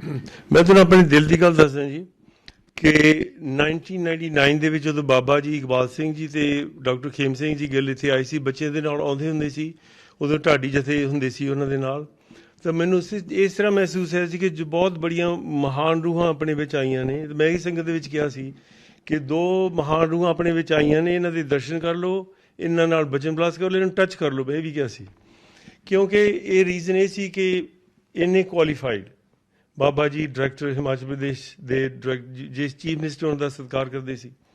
ਡਾਕਟਰ ਖੇਮ ਸਿੰਘ ਜੀ ਗੱਲ ਪਦਮ ਭੂਸ਼ਣ ਅਵਾਰਡ, ਕਿੰਨੀਆਂ ਉਹਨਾਂ ਨੇ ਬੁੱਕਸ ਲਿਖੀਆਂ, ਕਿੰਨੀਆਂ ਵਰਾਇਟੀਜ਼ ਲਿਖ ਕੀਤੀਆਂ. ਪਾਕਿਸਤਾਨ ਦਾ ਅਟਰਨੀ ਜਨਰਲ ਜਦੋਂ ਪੰਜਾਬ ਦੇ ਵਿੱਚ ਆਇਆ ਸੀ ਨਾ, ਇੰਡੀਆ ਦੇ ਵਿੱਚ ਆਇਆ ਸੀ, ਉਹਨੂੰ ਪੰਜਾਬ ਦਾ ਵੀਜ਼ਾ ਨਹੀਂ ਸੀ ਮਿਲਿਆ. ਦਿੱਲੀ ਤੋਂ ਜਦੋਂ ਫਲਾਈ ਕਰ ਰਿਹਾ ਸੀ ਪਾਕਿਸਤਾਨ ਵੱਲ, ਕਹਿੰਦਾ ਮੈਂ ਇਸ ਧਰਤੀ ਨੂੰ ਜਦੋਂ ਪੰਜਾਬ ਦੇ ਉੱਪਰੋਂ ਲੰਘਿਆ ਮੈਂ ਸਜਦਾ ਕਰਦਾ, ਕਹਿੰਦੇ ਇੱਥੇ ਡਾਕਟਰ ਖੇਮ ਸਿੰਘ ਜੀ ਗਿੱਲ ਰਹਿੰਦੇ, ਕਿਉਂਕਿ ਉਹਨਾਂ ਦੀਆਂ ਬੜੀਆਂ ਵਰਾਇਟੀਜ਼ ਪਾਕਿਸਤਾਨ ਦੇ ਵਿੱਚ ਕਲਟੀਵੇਟ ਹੁੰਦੀਆਂ ਅਤੇ ਪਾਕਿਸਤਾਨ ਦੀ ਡਿਵੈਲਪਮੈਂਟ ਵਾਸਤੇ ਬਹੁਤ ਵੱਡਾ ਰੋਲ ਉਹਨਾਂ ਦਾ. ਅਤੇ ਮੈਂ ਇਹ ਕਹਿੰਦਾ ਕਿ 2 ਸ਼ਖਸੀਅਤਾਂ ਨੇ ਪੰਜਾਬ ਦੇ ਵਿੱਚ ਕਿੰਨੀ ਵੱਡੀ ਕੰਟਰੀਬਿਊਸ਼ਨ ਕਰ ਦਿੱਤੀ ਕਿ ਡਾਕਟਰ ਦਵਿੰਦਰ ਸਿੰਘ ਜੀ ਵਰਗੀਆਂ ਸ਼ਖਸੀਅਤਾਂ ਨੂੰ ਅਟਰੈਕਟ ਕੀਤਾ. ਕਿਸੇ ਇੰਸਟੀਚਿਊਟ ਦੇ ਪ੍ਰੈਸਟੀਜ ਤੋਂ ਉਹਦਾ ਕੰਮ ਦਾ ਇਹ ਵੀ ਪਤਾ ਲੱਗਦਾ ਹੈ, ਇੱਥੋਂ ਪਤਾ ਲੱਗਦਾ ਕਿ ਕਿਹੋ ਜਿਹੀਆਂ ਪਰਸਨੈਲਿਟੀਜ਼ ਉਹਨਾਂ ਦੇ ਵਿੱਚ ਅਟਰੈਕਟ ਹੁੰਦੀਆਂ. ਡਾਕਟਰ ਦਵਿੰਦਰ ਸਿੰਘ ਜੀ ਅਤੇ ਇਹਨਾਂ ਦੇ ਮਿਸਿਸ ਜਿਹੜੇ ਕਿ doctor Sahib ji internal medicine ਦੇ ਸਪੈਸ਼ਲਿਸਟ ਨੇ, MD ਨੇ, ਅਤੇ ਇਹਨਾਂ ਦੇ ਮਿਸਿਸ ਜਿਹੜੇ ਭੈਣ ਜੀ ਨੀਲਮ ਭੈਣ ਜੀ ਨੇ ਉਹ ਆਪਥਮੋਲੋਜਿਸਟ ਨੇ, ਬੜੀਆਂ ਦੋਵੇਂ ਹਾਰਡ ਇੰਟਰਨਸ਼ਿਪਸ ਮਿਲਦੀਆਂ, ਹਾਰਡ ਮਤਲਬ ਸਪੈਸ਼ਲਟੀਜ਼ ਹੁੰਦੀਆਂ ਨੇ। ਇਹਨਾਂ ਦੇ ਫਾਦਰ ਇਨ ਲਾ ਸਾਹਿਬ ਉਹ ਸਾਈਕੇਟਿਸਟ ਨੇ, ਕਰਨਲ ਰਿਟਾਇਰ ਹੋਏ ਨੇ ਚੰਡੀਗੜ੍ਹ। ਉਹ ਵੀ ਸਾਰੇ ਜਿਵੇਂ ਕਹਿੰਦੇ ਸਾਰਾ ਸਭ ਪਰਿਵਾਰ ਚੜਾਇਓ ਬੇੜੇ ਵਾਲੀ ਗੱਲ ਹੈ ਜੀ। ਅਤੇ ਮੈਂ ਇਹ ਕਹਿਣਾ ਇਹ ਚਾਹੁੰਦਾ ਕਿ ਬਹੁਤ ਕੁਛ ਕਿਹਾ ਜਾ ਚੁੱਕਿਆ। ਅਤੇ ਸਾਧ ਸਿੰਘ ਜੀ ਮੁੱਕਦੀ ਗੱਲ ਇਹ ਕਿ 100 ਹੱਥ ਰੱਸਾ ਪੰਜਾਬੀ 'ਚ ਕਹਿੰਦੇ ਅਤੇ ਸਿਰੇ ਦੇ ਗੰਢ। ਆਪਾਂ ਹੁਣ ਆਪਣਾ ਦਾ ਫਰਜ਼ ਬਣਦਾ ਕਿ ਬਾਬਾ ਜੀ ਨੇ ਅਤੇ ਡਾਕਟਰ ਸਾਹਿਬ ਨੇ ਜੇ ਆਪਾਂ ਨੂੰ ਇੱਥੋਂ ਤੱਕ ਲਿਆਂਦਾ। ਡਾਕਟਰ ਸਾਹਿਬ ਜੀ ਆਪਣੇ ਨਾਲ ਨੇ, ਬਹੁਤ ਬੜੂ ਸਾਹਿਬ ਦੀ ਸੰਸਥਾ ਬਹੁਤ ਚੰਗੇ ਹੱਥਾਂ ਦੇ ਵਿੱਚ ਹੈ। ਅਤੇ ਆਪਾਂ ਨੂੰ ਹੁਣ ਜਿੰਨਾ ਵੀ ਆਪਾਂ ਕਰ ਸਕਦੇ ਹਾਂ, ਜਿੰਨਾ ਨਹੀਂ ਦਸਵੰਧ ਸੰਤ ਅਦਰ ਸਿੰਘ ਮਹਾਰਾਜ ਸਾਹਿਬ ਜੀ ਨੇ ਕਿਹਾ ਸੀ ਜੇ ਸਾਰੀ ਕੌਮ ਦਸਵੰਧ ਦੇਣ ਲੱਗ ਪਈ ਤਾਂ ਆਪਾਂ ਨੂੰ ਕਿਸੇ ਅੱਗੇ ਕੋਈ ਹੱਥ ਅੱਡਣ ਦੀ ਲੋੜ ਨਹੀਂ। ਆਪਾਂ ਕਿ ਸਿਖਰਾਂ 'ਤੇ ਪਹੁੰਚ ਸਕਦੇ ਔਰ ਪਹੁੰਚ ਸਕਦੇ ਜੀ, ਔਰ ਕਰਨਾ ਵੀ ਚਾਹੀਦਾ ਜੀ। ਬਾਬਾ ਜੀ ਕਹਿੰਦੇ ਹੁੰਦੇ ਸੀ ਕਿ ਦਸਵੰਧ ਆਪਣਾ ਨਹੀਂ, ਸਾਧ ਸਿੰਘ ਜੀ ਦਸਵੰਧ ਖਾਇਆ ਨਾ ਕਰੋ।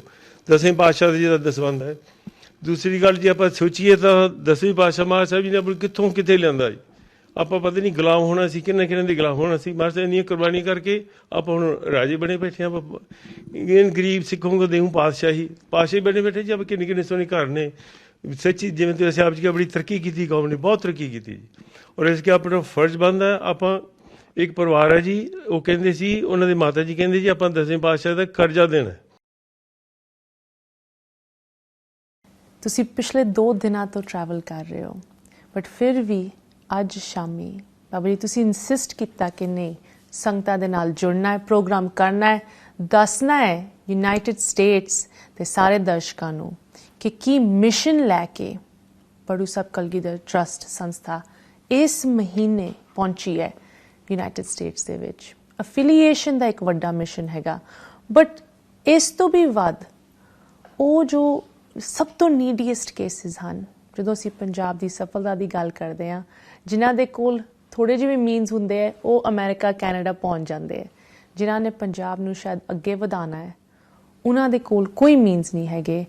ਬਾਬਾ ਜੀ, ਜਦੋਂ ਅਸੀਂ ਨੀਡੀਐਸਟ ਕੇਸਿਸ ਦੀ ਗੱਲ ਕਰਦੇ ਹਾਂ, ਜਿਨ ਬੱਚਿਆਂ ਨੇ ਸ਼ਾਇਦ ਅੱਗੇ ਜਾ ਕੇ ਪੰਜਾਬ ਦੇ ਵਿੱਚ ਆਫਿਸਰ ਬਣਨਾ ਹੈ, IAS officer, politicians, skilled professionals, ਉਹਨਾਂ ਦੇ ਲਈ ਸੰਸਥਾ ਕਿਸ ਤਰ੍ਹਾਂ ਹੋਰ ਕਰ ਸਕਦੀ ਹੈ, ਸੰਗਤਾਂ ਕਿਸ ਤਰ੍ਹਾਂ ਸਪੋਰਟ ਕਰ ਸਕਦੀਆਂ? ਅੱਜ ਦੀ ਜਿਹੜੀ ਸਭ ਤੋਂ ਵੱਡੀ ਲੋੜ ਪੰਜਾਬ ਵਿੱਚ ਹੈ ਉਹ ਹੈ ਬੱਚਿਆਂ ਨੂੰ ਕੁਆਲਿਟੀ ਐਜੂਕੇਸ਼ਨ ਦੇਣ ਦੀ, ਔਰ ਪਾਰਟਿਕੂਲਰਲੀ ਪਿੰਡਾਂ ਦੇ ਬੱਚਿਆਂ ਨੂੰ ਕੁਆਲਿਟੀ ਐਜੂਕੇਸ਼ਨ ਦੇਣ ਦੀ। ਜਿਸ ਅਸੀਂ ਜਾਣਦੇ ਹੀ ਹਾਂ ਕਿ ਲੈਂਡ ਹੋਲਡਿੰਗਸ ਬਹੁਤ ਥੋੜ੍ਹੀਆਂ ਹੋ ਗਈਆਂ। ਹਾਲਾਂਕਿ ਸਾਡੇ ਸਕੂਲਾਂ ਦੀ ਫੀਸ ਬਹੁਤ ਹੀ ਰੀਜ਼ਨੇਬਲ ਹੈ। $500 ਵਿੱਚ ਸਾਰੇ ਸਾਲ ਦੀ ਪੜ੍ਹਾਈ ਬੱਚੇ ਦੀ ਹੋ ਜਾਂਦੀ ਹੈ। ਲੇਕਿਨ ਜੇ ਅਸੀਂ ਦੇਖੀਏ ਤਾਂ $500 ਸਾਲ ਦਾ ਖਰਚ ਕਰਨ ਵਾਲੇ ਮੁਸ਼ਕਿਲ ਨਾਲ ਇੱਕ ਪਿੰਡ ਵਿੱਚ 7 ਜਾਂ 8 ਬੱਚੇ ਹੀ ਨਿਕਲਦੇ ਹਨ। ਵੱਡੇ ਪਿੰਡ ਦੀ ਗੱਲ ਕਰ ਰਿਹਾ ਦਾਸ। ਸੋ ਸਵਾਲ ਇਹ ਆ ਜਾਂਦਾ ਹੈ ਕਿ ਜਿਹੜੇ ਬੱਚੇ ਅਫੋਰਡ ਨਹੀਂ ਕਰ ਪਾ ਰਹੇ, ਉਹਨਾਂ ਨੂੰ ਅਸੀਂ ਕਿਸ ਤਰ੍ਹਾਂ ਕੁਆਲਿਟੀ ਐਜੂਕੇਸ਼ਨ ਦੇ ਪਾਈਏ। ਨਹੀਂ ਤੇ ਬਹੁਤ ਥੋੜ੍ਹੀ ਜਿਹੀ ਕ੍ਰੀਮੀ ਲੇਅਰ ਹੀ ਪਿੰਡ ਦੀ ਕੁਆਲਿਟੀ ਐਜੂਕੇਸ਼ਨ ਲੈ ਪਾਏਗੀ। ਸਰਕਾਰੀ ਸਕੂਲਾਂ ਵਿੱਚ ਫੈਸਿਲਿਟੀਜ਼ ਨਹੀਂ ਹਨ, ਕੁਆਲਿਟੀ ਐਜੂਕੇਸ਼ਨ ਅਵੇਲੇਬਲ ਨਹੀਂ ਹੈ। ਅਤੇ ਦਾਸ ਇਹੀ ਬੇਨਤੀ ਕਰੇਗਾ ਸਾਰਿਆਂ ਨੂੰ ਕਿ ਜੇ ਅਸੀਂ ਜਿਤਨਾ ਵੀ ਅਸੀਂ ਸਪੋਰਟ ਕਰ ਸਕੀਏ, ਜਿਹੜੇ ਬੱਚੇ ਬਚ ਗਏ ਹਨ, ਜਿਹੜੇ ਅਫੋਰਡ ਨਹੀਂ ਕਰ ਪਾ ਰਹੇ ਹਨ, ਉਹਨਾਂ ਨੂੰ ਅਸੀਂ ਸਪੋਰਟ ਕਰੀਏ ਤਾਂ ਕਿ ਵੱਧ ਤੋਂ ਵੱਧ ਬੱਚੇ ਇਨ ਸਕੂਲਾਂ ਵਿੱਚ ਜੋ ਮਹਾਪੁਰਸ਼ਾਂ ਨੇ ਇਨਫਰਾਸਟ੍ਰਕਚਰ ਕ੍ਰੀਏਟ ਕਰ ਦਿੱਤਾ ਹੈ। ਪਰ ਹੁਣ ਸਮੱਸਿਆ ਹੈ ਕਿ ਰਨਿੰਗ ਕਾਸਟ, ਅਸੀਂ ਪਹਿਲਾਂ ਸੋਚਦੇ ਸੀ ਕਿ ਬਈ ਬੱਚਿਆਂ ਦੇ ਪੇਰੈਂਟਸ ਰਨਿੰਗ ਕਾਸਟ ਮੀਟ ਕਰ ਲੈਣ, ਅਸੀਂ ਉਹਨਾਂ 'ਤੇ ਕੰਸਟਰਕਸ਼ਨ ਦਾ ਬੋਝਾ ਨਾ ਪਾਈਏ। ਪਰ ਜਿਸ ਤਰ੍ਹਾਂ ਹੁਣ ਇਨਫਲੇਸ਼ਨ ਵੱਧ ਗਈ ਹੈ, ਜਿਸ ਤਰ੍ਹਾਂ ਹੁਣ ਮਹਿੰਗਾਈ ਹੋ ਗਈ ਹੈ, ਜਿਸ ਤਰ੍ਹਾਂ ਕਿਸਾਨਾਂ ਨੂੰ ਐਡਿਕੁਏਟ ਰਿਮਿਊਨਰੇਟਿਵ ਪ੍ਰਾਈਸਿਸ ਨਹੀਂ ਮਿਲ ਰਹੇ, ਉਹਨਾਂ ਵਾਸਤੇ ਚੈਲੰਜ ਹੋਰ ਵੱਧ ਗਿਆ ਹੈ। ਸੋ ਬੱਚਿਆਂ ਨੂੰ ਐਜੂਕੇਟ ਕਰਨਾ ਉਹਨਾਂ ਦੀ ਪ੍ਰਾਇਓਰਟੀ ਨਹੀਂ ਰਹੀ। ਉਹਨਾਂ ਦੀ ਜੋ ਬੇਸਿਕ ਪ੍ਰਾਇਓਰਟੀ ਸਰਵਾਈਵਲ ਦੀ ਹੁਣ ਹੋ ਗਈ ਹੈ। ਇਹ ਸਾਡੇ ਸਾਰਿਆਂ ਦਾ ਫਰਜ਼ ਬਣਦਾ ਹੈ, ਵਿਸ਼ੇਸ਼ ਤੌਰ 'ਤੇ ਜਿਹੜੇ ਸਾਡੇ ਵੀਰ ਬਾਹਰ ਆ ਕੇ ਸੈਟਲ ਹੋ ਗਏ ਹਨ, ਖੁਸ਼ਹਾਲੀ ਵਿੱਚ ਹਨ, ਆਮਦਨੀਆਂ ਵੀ ਚੰਗੀਆਂ ਹਨ, ਇੱਕ ਵਾਰੀ ਮੁੜ ਕੇ ਨਿਗਾਹ ਮਾਰਨ ਪਿੰਡਾਂ ਵਿੱਚ ਕਿ ਜਿਹੜੇ ਉੱਥੇ ਦੇ ਛੋਟੇ ਛੋਟੇ ਮਾਸੂਮ ਬੱਚੇ ਹਨ ਉਹ ਵਿੱਦਿਆ ਤੋਂ ਵਾਂਝੇ ਰਹਿ ਰਹੇ ਹਨ। ਸੋ ਅਸੀਂ ਇਹ ਮੌਕਾ ਸਮਝ ਲਈਏ ਆਪਣਾ ਮਾਇਆ ਸਫਲਾ ਕਰਨ ਦਾ। ਇਹ ਸੁਨਹਿਰੀ ਮੌਕਾ ਹੈ। ਸੰਤ ਅਤਰ ਸਿੰਘ ਜੀ ਮਹਾਰਾਜ ਜੀ ਕਹਿੰਦੇ ਸੀ ਕਿ ਬਈ ਹਰ ਸਿੱਖ ਦਾ ਫਰਜ਼ ਹੈ ਕਿ ਉਹ ਦਸਵੰਧ ਕੱਢੇ, काल खाए किछ हथों दे, नानक राह पछाणे से। अध्यात्म दा रस्ता, परमारथ दा रस्ता, खुशहाली दा रस्ता, शांति दा रस्ता, आनंद दा रस्ता यही है कि असी पकड़ घटा दीए माया दी और माया शेयर करिए। ਹੁਣ तक 70,000 बच्चे जो पढ़ रहे हैं अकैडमिया विच, उस चों 5,000 बच्चे स्पॉन्सर हो चुके हैं, फ्री पढ़ रहे हैं। इस समय असी इस साल विच 2400 बच्चे नवे लए सी, जिन्हां चों तकरीबन 800 बच्चे स्पॉन्सर हो गए हैं। अजे भी तकरीबन 1600 बच्चे जो असी संस्था कमिट कर चुकी है उन्होंने फ्री एजुकेशन देने नूं, ਉਹ ਸਪਾਂਸਰਸ਼ਿਪ ਵਾਸਤੇ ਤਿਆਰ ਹਨ। ਦਾਸ ਸਾਰਿਆਂ ਅੱਗੇ ਬੇਨਤੀ ਕਰੇਗਾ ਕਿ ਅਸੀਂ ਜ਼ਰੂਰ ਇਹ ਬੱਚੇ ਸਪਾਂਸਰ ਕਰੀਏ। ਇਸ ਦੇ ਨਾਲ ਨਾਲ ਦਾਸ ਇਹ ਵੀ ਬੇਨਤੀ ਕਰੇਗਾ ਕਿ ਜਿਹੜਾ ਸਾਡਾ ਐਫੀਲੀਏਸ਼ਨ ਦਾ ਜੋ ਆਬਜੈਕਟਿਵ ਹੈ, ਤਕਰੀਬਨ ਸਾਨੂੰ 2.5 ਤੋਂ 3 ਮਿਲੀਅਨ ਡਾਲਰ ਦੀ ਲੋੜ ਹੈਗੀ ਉਸ ਵਾਸਤੇ। ਜੇ ਅਸੀਂ ਹਰ ਜੇ ਸਾਨੂੰ 1000 ਪਰਿਵਾਰ ਇਸ ਤਰ੍ਹਾਂ ਦੇ 2000 ਪਰਿਵਾਰ ਜਾਂ 3000 ਪਰਿਵਾਰ ਮਿਲ ਜਾਂਦੇ ਹਨ ਜਿਹੜੇ ਕਿ 1000 ਡਾਲਰ ਡੋਨੇਟ ਕਰ ਦੇਣ, ਤੇ ਸਾਡਾ ਜੋ ਇਹ ਐਂਟੀਸਿਪੇਟਡ ਐਕਸਪੈਂਡੀਚਰ ਹੈ ਐਫੀਲੀਏਸ਼ਨ ਦਾ ਬੜੇ ਆਰਾਮ ਨਾਲ ਸਹਿਜ ਸਵਾਏ ਮੀਟ ਹੋ ਜਾਏਗਾ। ਸੰਤ ਅਤਰ ਸਿੰਘ ਜੀ ਮਹਾਰਾਜ ਇਹ ਆਦੇਸ਼ ਦਿੰਦੇ ਸੀ ਕਿ ਜੇ ਹਰ ਸਿੱਖ ਦਸਵੰਧ ਕੱਢਣ ਲੱਗ ਪਏ ਤੇ ਸਾਨੂੰ ਸਾਡੇ ਜਿਤਨੇ ਵੀ ਧਰਮ ਕਾਰਜ ਦੇ ਕੰਮ ਹਨ, ਭਾਵੇਂ ਸਕੂਲ ਹਨ, ਕਾਲਜ ਹਨ, ਹਸਪਤਾਲ ਹਨ ਜਾਂ ਹੋਰ ਡਿਵੈਲਪਮੈਂਟ ਦੇ ਪ੍ਰੋਜੈਕਟਸ ਹਨ, ਉਹ ਸਹਿਜ ਸਵਾਏ ਪੂਰੇ ਹੋ ਜਾਣਗੇ। ਦਾਸ ਹੱਥ ਬਣ ਕੇ ਤਹਿ ਦਿਲੋਂ ਬੇਨਤੀ ਕਰਦਾ ਸਮੁੱਚੀ ਸੰਗਤ ਨੂੰ, USA ਦੀ ਸੰਗਤ ਨੂੰ ਵਿਸ਼ੇਸ਼ ਤੌਰ 'ਤੇ ਅੱਜ ਅਸੀਂ ਸਿਆਟਲ ਬੈਠੇ ਹਾਂ, ਸਿਆਟਲ ਦੀ ਸੰਗਤ ਨੂੰ ਕਿ ਅਸੀਂ ਹੁਮਾ ਕੇ ਵਿੱਚ ਹਿੱਸਾ ਪਾਈਏ ਤਾਂ ਕਿ ਇਹ ਜੋ ਪਰਮਾਰਥ ਦਾ ਕਾਰਜ ਹੈ ਸਫਲਾ ਹੋ ਸਕੇ। ਜਦੋਂ ਸਪੋਰਟ ਦੀ ਗੱਲ ਆਉਂਦੀ ਹੈ, ਖਾਸ ਕਰਕੇ ਸਿਆਟਲ, ਇੱਥੇ ਸਿਆਟਲ ਦੇ ਜੋ ਸਬਰਬਸ ਹੈਗੇ ਉਹਨਾਂ ਦੀ ਸੰਗਤਾਂ ਨੂੰ ਤੁਸੀਂ ਇੱਕ ਹੋਰ ਸਪੈਸ਼ਲ ਮੈਸੇਜ ਦੇਣਾ ਚਾਹੁੰਦੇ ਹੋ? ਆਉਣ ਵਾਲੇ ਦਿਨਾਂ ਦੇ ਵਿੱਚ ਕੁਝ ਪ੍ਰੋਗਰਾਮਸ ਹੋ ਰਹੇ ਹੈ ਗੁਰਦੁਆਰਿਆਂ ਦੇ ਵਿੱਚ, ਖਾਸ ਕਰਕੇ ਇਵੈਂਟ ਸੈਂਟਰ ਦੇ ਵਿੱਚ। ਮੈਂ ਚਾਹਾਂਗੀ ਤੁਸੀਂ ਇਨ ਪ੍ਰੋਗਰਾਮਸ ਬਾਰੇ ਵੀ ਥੋੜੀ ਜਿਹੀ ਜਾਣਕਾਰੀ ਸੰਗਤਾਂ ਨੂੰ ਦੱਸਣਾ ਚਾਹਾਂਗੀ ਕਿ ਕੱਲ ਫਰਾਈਡੇ ਸਵੇਰੇ 9 ਵਜੇ ਰੈਂਟਨ ਗੁਰੂ ਘਰ ਦੇ ਵਿੱਚ ਬਾਬਾ ਇਕਬਾਲ ਸਿੰਘ ਜੀ, ਜਿਹੜੇ ਕਿ ਸਾਨੂੰ ਸਾਰਿਆਂ ਨੂੰ ਛੱਡ ਕੇ ਸਰੀਰਕ ਰੂਪ ਵਿੱਚ 29 ਜਨਵਰੀ ਨੂੰ ਚਲੇ ਗਏ ਸੀਗੇ, ਉਹਨਾਂ ਦੀ ਯਾਦ ਦੇ ਵਿੱਚ ਅਖੰਡ ਪਾਠ ਸਾਹਿਬ ਰੱਖੇ ਜਾਣਗੇ। ਅਸੀਂ ਸਾਰੇ ਬਾਬਾ ਜੀ ਨੂੰ ਬੜਾ ਪਿਆਰ ਕਰਦੇ ਸੀ ਤੇ ਸਾਰੀਆਂ ਸੰਗਤਾਂ ਵੀ ਬਾਬਾ ਜੀ ਦਾ ਬੜਾ ਮਾਣ ਰਿਗਾਰਡ ਪਿਆਰ ਕਰਦੀਆਂ ਸੀ। ਤੇ ਬੇਨਤੀ ਹੈ ਕਿ ਅਸੀਂ ਸਾਰੇ ਕੱਲ ਸਵੇਰੇ 9 ਵਜੇ ਪਾਠ ਦੀ ਆਰੰਭਤਾ ਤੇ ਪਹੁੰਚੀਏ ਤੇ ਇਹੋ ਪਾਠਾਂ ਦੇ ਫਿਰ ਜਿਹੜੇ ਭੋਗ ਨੇ ਸੰਡੇ ਨੂੰ ਰੈਂਟਨ ਗੁਰੂ ਘਰ ਦੇ ਵਿੱਚ 9 ਵਜੇ ਸਵੇਰੇ ਪੈਣਗੇ।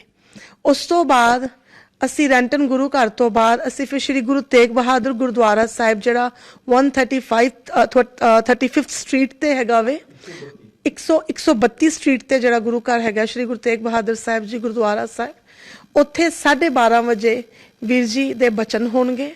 ਉਸ ਤੋਂ ਬਾਅਦ ਸ਼ਾਮੀ 5 ਵਜੇ ਜਿਹੜਾ ਕਿ ਕੈਂਟ ਇਵੈਂਟ ਸੈਂਟਰ, ਉਹਦੇ ਵਿੱਚ ਸੈਮੀਨਾਰ ਰੱਖਿਆ ਗਿਆ ਹੈ। ਆਪ ਜੀ ਸਾਰੇ ਉੱਥੇ ਸਾਨੂੰ ਦਰਸ਼ਨ ਦੇਵੋ, ਪਰਿਵਾਰ ਸਮੇਤ, ਬੱਚਿਆਂ ਸਮੇਤ ਹੁਮ ਆ ਕੇ ਤੁਸੀਂ ਜ਼ਰੂਰ ਪਹੁੰਚੋ। ਆ ਕੇ ਤੁਸੀਂ ਬਾਬਾ ਜੀ ਦੇ ਵਿਚਾਰ ਸੁਣੋ। ਪੰਜਾਬ ਦੀ ਸਾਰੀ ਗੱਲ ਹੋਣੀ ਹੈ, ਪੰਜਾਬ ਦੇ ਜਿਹੜੇ ਵੀ ਆਪਣੇ ਇਸ਼ੂਜ਼ ਨੇ ਉਹਦੇ ਬਾਰੇ ਗੱਲ ਹੋਣੀ ਹੈ ਤੇ ਉੱਥੇ ਆਪ ਸਾਰੇ ਰਲ ਕੇ ਆ ਕੇ ਆਪਾਂ ਲੰਗਰ ਪਾਣੀ ਰਲ ਕੇ ਛਕਾਂਗੇ ਉੱਥੇ। ਤੇ ਉਸ ਤੋਂ ਬਾਅਦ ਜਿਹੜਾ ਕਿ ਸਾਡਾ ਟ੍ਰਿਪ ਹੈਗਾ ਸ਼ਮਿਤਾ ਜੀ, ਉਧਰੋਂ ਅਸੀਂ ਫਿਰ ਪੋਰਟਲੈਂਡ ਤੋਂ ਫਿਰ ਅਸੀਂ ਕੈਲੀਫੋਰਨੀਆ ਆ ਜਾਣਾ ਹੈਗਾ ਵੇ। ਸੋ 7th ਤੋਂ ਲੈ ਕੇ 13th ਤੱਕ ਅਸੀਂ ਕੈਲੀਫੋਰਨੀਆ ਹੋਣਾ ਹੈ, ਯੂਬਾ ਸਿਟੀ, ਸੈਕਰਾਮੈਂਟੋ ਤੇ ਬੇ ਏਰੀਏ ਦੇ ਵਿੱਚ। ਫਿਰ ਉਸ ਤੋਂ ਬਾਅਦ ਅਸੀਂ ਜਿਹੜਾ ਹੈਗਾ ਵੇ ਕਿ 14 ਨੂੰ ਅਸੀਂ ਪਹੁੰਚ ਜਾਣਾ ਹੈ ਆਪਣਾ ਫ੍ਰਿਜ਼ਨੋ ਦੇ ਵਿੱਚ, 15th ਨੂੰ ਅਸੀਂ ਪਹੁੰਚ ਜਾਣਾ ਵੇ ਲਾਸ ਐਂਜਲਸ ਦੇ ਵਿੱਚ, ਤੇ ਉਸ ਤੋਂ ਬਾਅਦ ਅਸੀਂ 16 ਤੇ 17 ਨੂੰ ਹੋਣਾ ਹੈ ਲਾਸ ਵੇਗਸ ਦੇ ਵਿੱਚ। ਸੋ ਉਸ ਤੋਂ ਬਾਅਦ 18 ਦਸੰਬਰ ਨੂੰ ਅਸੀਂ ਨਿਊ ਮੈਕਸੀਕੋ ਹੋਣਾ ਹੈ, 19th 20 ਦਸੰਬਰ ਨੂੰ ਅਸੀਂ ਜਿਹੜਾ ਹੋਣਾ ਹੈਗਾ ਵੇ ਆਰਕੈਂਸਸ ਦੇ ਵਿੱਚ। ਉਸ ਤੋਂ ਬਾਅਦ 21 ਐਂਡ 22 ਦਸੰਬਰ ਨੂੰ ਡੈਲਸ ਦੇ ਵਿੱਚ ਬਾਬਾ ਜੀ ਨੇ ਆ ਕੇ ਦਰਸ਼ਨ ਦੇਣੇ ਨੇ। ਉਸ ਤੋਂ ਬਾਅਦ 23 24 ਐਂਡ 25 ਨੂੰ ਅਸੀਂ ਹੋਣਾ ਹਿਊਸਟਨ ਟੈਕਸਸ ਦੇ ਵਿੱਚ। 26 ਐਂਡ 27 ਦਸੰਬਰ ਨੂੰ ਅਸੀਂ ਹੋਣਾ ਐਟਲਾਂਟਾ ਦੇ ਵਿੱਚ। 28 ਐਂਡ 29 ਨੂੰ ਜਿਹੜਾ ਕਿ ਅਸੀਂ ਹੋਣਾ ਹੈ ਰਿਚਮੰਡ ਵਰਜੀਨੀਆ ਦੇ ਵਿੱਚ। ਉੱਥੇ ਡਾਕਟਰ ਬਲਜੀਤ ਸਿੰਘ ਸਿੱਧੂ ਜੀ ਨੇ ਜਿਹੜਾ ਕਿ ਸਾਰੇ ਪ੍ਰੋਗਰਾਮ ਹੋਸਟ ਕਰ ਰਹੇ ਨੇ। ਉਸ ਤੋਂ ਬਾਅਦ ਅਸੀਂ 30th ਨੂੰ ਕਲੀਵਲੈਂਡ ਪਹੁੰਚਣਾ ਹੈਗਾ ਵੇ ਤੇ 31 ਤੇ ਜਨਵਰੀ 31 ਜਿਹੜੀ ਨਾਈਟ ਹੈਗੀ ਹੈ ਸਾਡੀ ਨਵੇਂ ਸਾਲ ਦੀ ਆਖਿਰਲੀ ਰਾਤ ਜਿਹੜੀ ਹੈ ਉਹ ਅਸੀਂ ਜਿਹੜਾ ਕਿ ਪੈਲੇਟਾਈਨ ਗੁਰੂ ਘਰ ਮੇਨ ਗੁਰੂ ਘਰ ਜਿਹੜਾ ਹੈਗਾ ਸ਼ਿਕਾਗੋ ਦਾ ਉੱਥੇ ਬਾਬਾ ਜੀ ਨੇ ਦਰਸ਼ਨ ਦੇਣੇ ਨੇ, ਸੰਗਤਾਂ ਨਾਲ ਵਿਚਾਰ ਸਾਂਝੇ ਕਰਨਗੇ। ਫਿਰ ਜਨਵਰੀ 1 ਜਿਹੜਾ ਕਿ ਲਾਸਟ ਡੇ ਸ਼ਿਕਾਗੋ ਦੇ ਵਿੱਚ ਹੋਏਗਾ ਤੇ 2 ਜਨਵਰੀ ਨੂੰ ਬਾਬਾ ਜੀ ਨੇ ਵਾਪਸ ਇੰਡੀਆ ਚਲੇ ਜਾਣਾ ਹੈ। ਹਾਂਜੀ ਮੁਕਤਾ ਜੀ, ਇੰਨਾ ਪੈਕਟ ਜਦੋਂ ਅਸੀਂ ਕਹਿੰਦੇ ਟ੍ਰਿਪ ਹੈਗਾ, ਬਟ ਇਹਦੀ ਲੋੜ ਇਸ ਕਰਕੇ ਹੈ because at the end of the day ਅਖੀਰ ਦੀ ਗੱਲ ਇਹੀ ਅੱਜ ਅਸੀਂ ਪ੍ਰੋਗਰਾਮ ਦੀ ਸਮਾਪਤੀ ਦੇ ਵਿੱਚ ਕਵਾਂਗੇ ਕਿ ਪੰਜਾਬ ਦਾ ਜਦੋਂ ਦਰਦ ਅਸੀਂ ਮਹਿਸੂਸ ਕਰਦੇ ਹਾਂ ਉਹਦੇ ਬਾਰੇ ਸਿਰਫ ਗੱਲ ਕਰਕੇ ਨਹੀਂ ਕੁਝ ਹੋਣਾ। ਟੀਵੀ ਤੇ ਪ੍ਰੋਗਰਾਮਸ ਤੇ ਨਿਊਜ਼ ਤੇ ਇਸ ਮੰਚ ਤੇ ਗੱਲ ਬਹੁਤ ਹੁੰਦੀ ਹੈ, ਵਿਚਾਰ ਬਹੁਤ ਹੁੰਦੇ ਹੈ। ਤੁਹਾਡੇ ਵੀ ਸ਼ਾਇਦ ਤੁਸੀਂ ਵੀ ਸੋਚਦੇ ਹੋ ਅਸੀਂ ਇਹਦੇ ਬਾਰੇ ਵਿਚਾਰ ਕਰਦੇ ਹਾਂ, ਇਹ ਬਹੁਤ ਹੈ। ਨਹੀਂ, ਅੱਜ ਇਸ ਪ੍ਰੋਗਰਾਮ ਦੇ ਵਿੱਚ ਅਸੀਂ ਇਹ ਤੁਹਾਨੂੰ ਕਹਿ ਰਹੇ ਹਾਂ ਕਿ ਉਨ ਵਿਚਾਰਾਂ ਤੇ ਐਕਟ ਕਰੋ। ਇਹੋ ਜੀ ਸੰਸਥਾ ਦੇ ਨਾਲ ਜੁੜ ਕੇ ਤੁਸੀਂ ਉਨ ਪ੍ਰੋਬਲਮਸ ਨੂੰ ਰਿਜ਼ੋਲਵ ਕਰ ਸਕਦੇ ਹੋ, ਉਹਨਾਂ ਦੇ ਪ੍ਰੋਗਰੈਸ ਲਈ ਕੁਝ ਆਪ ਦੀ ਸਪੋਰਟ ਪਾ ਸਕਦੇ ਹੋ, ਆਪ ਦਾ ਦਸਵੰਧ ਕੱਢ ਸਕਦੇ ਹੋ। ਇਹਦੇ ਨਾਲ ਹੀ ਪ੍ਰੋਗਰਾਮ ਦੀ ਸਮਾਪਤੀ ਕਰਦੇ ਹਾਂ। ਇੱਕ ਵਾਰੀ ਫਿਰ ਬਾਬਾ ਜੀ ਡਾਕਟਰ ਦਵਿੰਦਰ ਸਿੰਘ ਜੀ, ਬੜੂ ਸਾਹਿਬ ਕਲਗੀਧਰ ਟਰਸਟ ਦੀ ਟੀਮ ਪਹੁੰਚੀ ਹੈ ਯੂਨਾਈਟਿਡ ਸਟੇਟਸ ਦੇ ਇੱਕ ਬਹੁਤ ਵੱਡੇ ਟੂਰ ਦੇ ਲਈ, ਤੁਹਾਡੇ ਨਾਲ ਸਾਂਝੇ ਹੋਣ ਲਈ। ਪੂਰਾ ਮਹੀਨਾ ਇਹਨਾਂ ਨੇ ਇੱਥੇ ਹੋਣਾ ਹੈ। ਵੱਖ-ਵੱਖ ਸ਼ਹਿਰਾਂ ਦੇ ਵਿੱਚ ਇਹ ਪ੍ਰੋਗਰਾਮ ਬਣਿਆ ਹੋਇਆ। ਜਸਟ ਪੰਜਾਬੀ ਦੇ ਤੁਸੀਂ ਇਹ ਸਾਰੇ ਪ੍ਰੋਗਰਾਮਸ ਵੀ ਵੇਖ ਸਕਦੇ ਹੋ, ਬਟ ਉਸ ਤੋਂ ਮੋਰ ਇੰਪੋਰਟੈਂਟ ਇਹ ਹੈਗਾ ਕਿ ਤੁਸੀਂ ਆਪ ਪਹੁੰਚੋ, ਹਾਜ਼ਰੀ ਲਵਾਓ ਤੇ ਨਾਲ ਪਰਿਵਾਰ ਸਮੇਤ ਪਹੁੰਚੋ ਤੇ ਕਾਜ਼ ਨੂੰ ਸਪੋਰਟ ਕਰੋ। ਇਹਦੇ ਨਾਲ ਹੀ ਪ੍ਰੋਗਰਾਮ ਦੀ ਸਮਾਪਤੀ ਕਰਦੇ ਹਾਂ। ਸਾਨੂੰ ਸਾਰਿਆਂ ਨੂੰ ਹੁੰਦੇ ਹੋ ਇਜਾਜ਼ਤ। ਵਾਹਿਗੁਰੂ ਜੀ ਕਾ ਖਾਲਸਾ, ਵਾਹਿਗੁਰੂ ਜੀ ਕੀ ਫਤਿਹ।